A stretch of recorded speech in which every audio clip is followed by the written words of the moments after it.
I got the Bosch 12-inch glide miter saw. Alright, so I got it out of the box, and the first thing that I tried was the slide. It is crazy how smooth that is. You can just like touch it with your finger and it'll just glide back.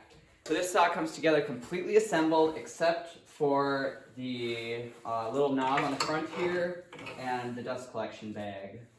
So just need to attach those and I'll be good to go.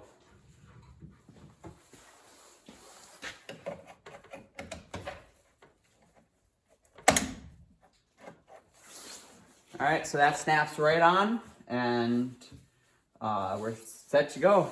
Alright, so I'm going to go over some of the features of this saw. The first of which is that it is a dual bevel saw, so it can go both left and right up to a 45. This is a 12-inch, my previous saw was a 10-inch, so a lot bigger, and of course it's a sliding miter saw, which my other one was just a non-sliding compound, and this one has at least twice as much reach as the last one, so it's going to be awesome. Another thing I love about this miter saw is that to bevel the blade, I don't have to reach all the way around this huge miter saw.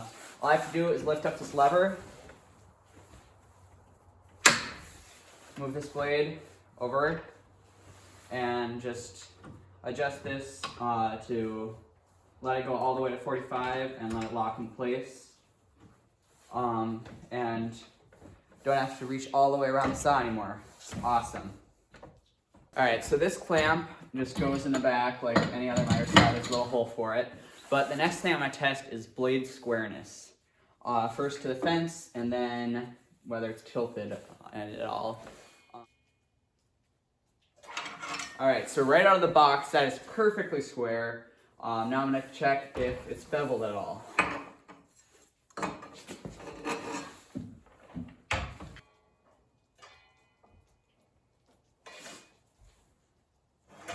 Alright, that is also perfectly square. So another cool feature about this miter saw is that these wings come off. So just flick this lever and slide these out. Then just put this back in place and you have another, I don't know, foot of reach, which is pretty awesome. So another cool feature about this miter saw is that these fences easily move. There's just a little red knob in the back. Twist it, these can move all over. So if you want to get really close for holding small pieces when you're cutting, you can do that. Or if you're trying to cut a 45 and you're going to cut these if they are in the way, you can move them all the way back here.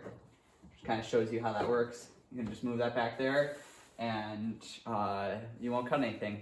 This miter saw also has an electric brake, which is pretty cool. This saw also comes with the depth stop right here.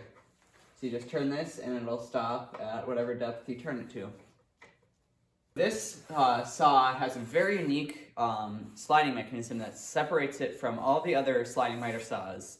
And that is this like knuckle system. So it's the main reason we bought this miter saw over the other ones, at least the reason I thought we should, is because it can go right up against the wall, and most sliding miter saws have little bars that'll stick way out, and you have to have it like 2 feet from the wall.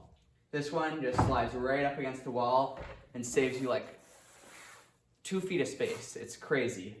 And it's also way smoother than the other ones because it's a lot harder for dust to get stuck in it because of all these different knuckles that work together to make this work the way it does. And then there's also this little lock here, which turns it into the basic compound miter saw. Now let's talk about blade deflection. Now I've heard a little bit about this from some other YouTubers who've reviewed this, and it seems to be pretty good. But basically what I'm going to test is when it's in this position, how easy it is to move it this side to side, and I'm very impressed that it's not moving at all.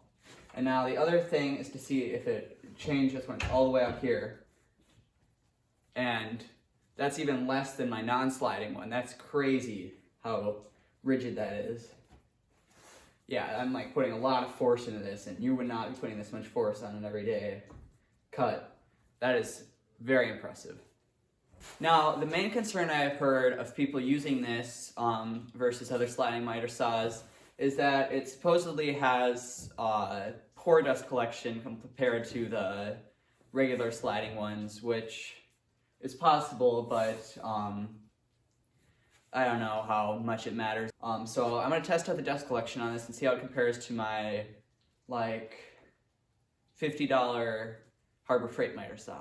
Alright, so I know this is a totally ridiculous comparison because one of these is literally 10 times the price of the other one, but just look at the size difference compared to what I was using and what I'm going to be using now. It's a big step up. So I'm going to test the dust collection between these two with just the stock dust collection and see the difference.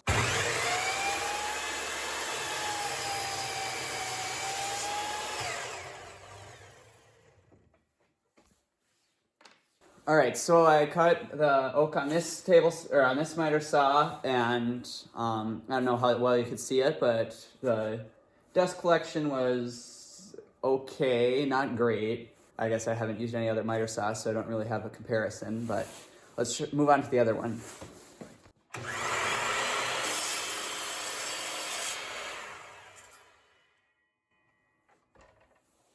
Alright, so I think the dust collection is pretty good at this range at least. It's as good or better than the other ones, so I don't know what people are complaining about. I think this is great. I'm going to do a couple of cuts to test out how it is at max reach, because the dust collection probably worsens the farther it goes out.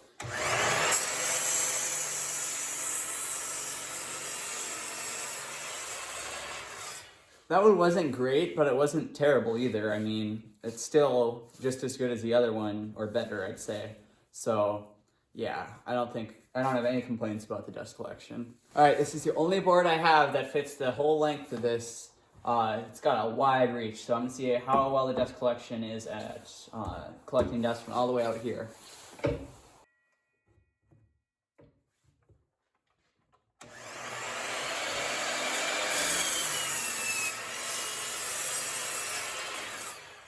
So if you notice more dust on that cut, that's not the saw's fault exactly, because this is basically a bunch of sawdust glued up. So it's not really a great test because this is about the dustiest board you can get, but at least you know this is about as dusty as that saw can get on one cut. So definitely a thumbs up for dust collection.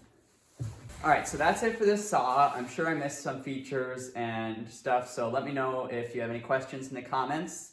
I think that this saw is great. I don't have any problems with it. The only thing that might be considered a negative is that I have to learn a new handle, but that's not a bad thing in any way.